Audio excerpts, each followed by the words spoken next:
In this video we are going to discuss the importance of upper body movements in running. Running incorporates a lot of physics, including the balance of forces. As force is applied, an equal force must be applied to balance this out. When we run, the upper body is used to balance the legs. This can be seen from top speed sprinting all the way down to walking. The primary function for the arms in running is to maintain balance, reducing twists in the upper body, which would affect, in turn, the hips and the ability for consistent foot strike. If the hips are rotating significantly side to side, then it is very hard to make the foot strike consistently in line with the direction of travel. However, in sprinting, the arms also help to generate power by means of the generation of a bit of vertical lift for the athlete through the lift of the arms. First, we'll look at the swing of the arms. A good arm drive is seen as driving back of the elbow and not of the hands. Depending on the speed of the run, it should come as far back as feels natural, although we often have to tell athletes to exaggerate their arm drive a little in sprints to enhance the knee lift. The hand should come up to about eye level when sprinting, and elbows back until the hand is at the midline. A general rule of thumb is that the elbow doesn't need to come in front of the body unless an athlete is sprinting at maximal speed. It is often seen in athletes who are tiring badly in a sprint finish and can actually slow you down, as exaggerating the movement of the elbow forward encourages overstriding. We should consider the shoulder movement separately to the arm movement. The shoulder on the opposite side to the front leg will naturally move forwards a little, particularly in longer distance running. This is entirely natural, but should not be confused with being a replacement for arm swing. For high speed running, we want to limit this, creating tension, known technically as torque, for the potential for rotation, rather than rotation itself. This sounds a bit technical, but essentially this stiffness will allow a quicker return to the neutral position on each stride. There will be a bit more forward movement of the shoulders at slower speeds over longer distances, as this position of tension is hard to maintain for longer periods.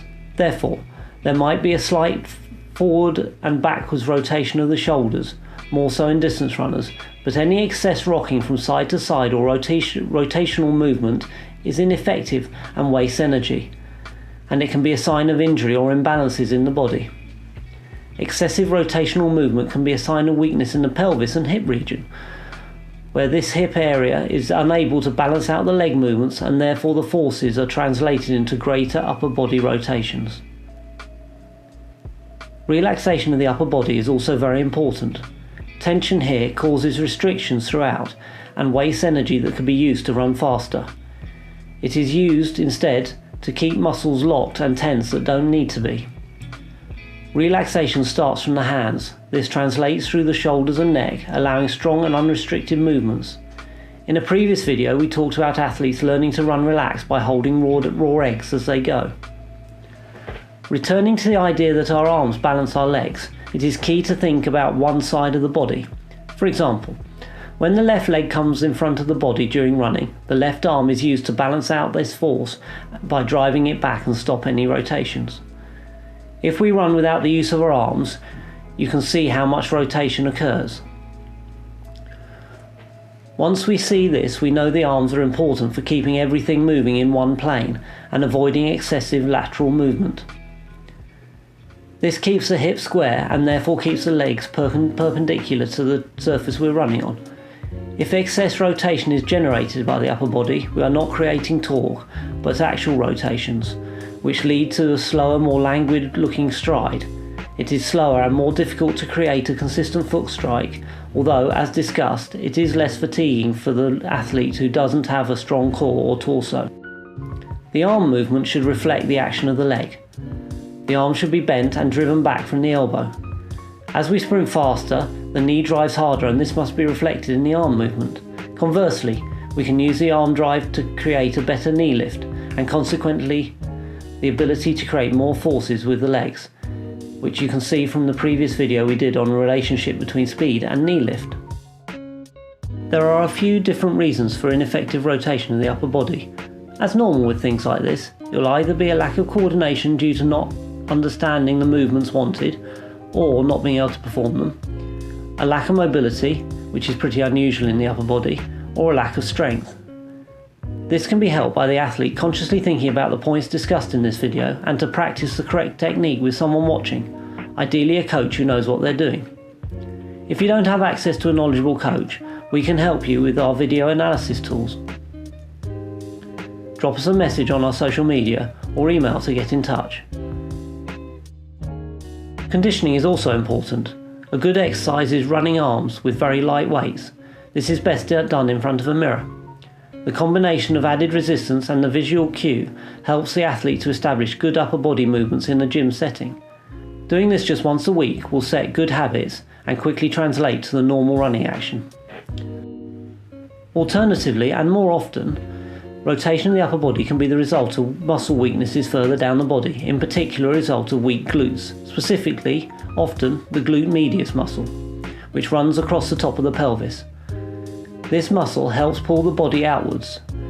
Weakness in this area will cause the leg to drift across the body, creating more rotation than is normal or desired.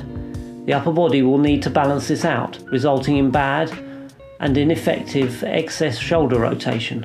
The best fix for this is some glute med specific exercises, such as resisted band exercises. Stronger glute meds will prevent the leg from coming across the body and counteract the rotation that you create in the upper body. In summary, arms are used for balance, but can be used for generating vertical force in sprinting.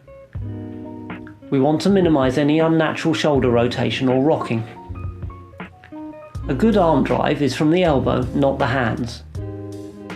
The upper body should be relaxed, starting from the hands. There are two main reasons for side-to-side arm movements. 1. Lack of understanding of what to do, fixed by weighted running arms. 2.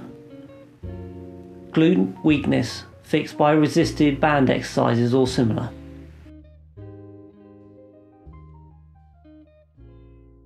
Thanks for watching. Please have a look at some of our other videos and subscribe to our channel to see the newest content. To find out more information about Momentum Sports, have a look at our website and our social media pages found in the description below.